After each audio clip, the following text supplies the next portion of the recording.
Hello everyone and welcome back to another video from Wake&Tech. In this video, I'm going to show you how to download songs on the Spotify application. So let's get started right away. First of all, just go ahead and open up the Spotify app and then log into your account if you haven't done so already by using your login credentials. Now once you have been logged in, you will be taken into the home screen. From here, you can simply listen to any song that you want by tapping on it. When you tap on a song or lyrics, you will find the download option alongside the like button.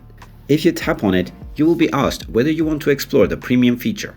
If you tap on Stay on Spotify free, then you will not be able to download the song. So in order to download, you will need the premium feature. Tap on Explore Premium, and then you can tap on Get Premium and look for an appropriate plan for you. Once you get set with your premium subscription, you will simply be able to tap on the download button to download your playlist or song. And there you have it. That is how easy it is to download songs on Spotify. If you find this video helpful, make sure you hit that like button and subscribe to our channel if you haven't done so already. Also ring that notification bell to never miss another update from us. Thank you for watching, and I will see you again in the next video.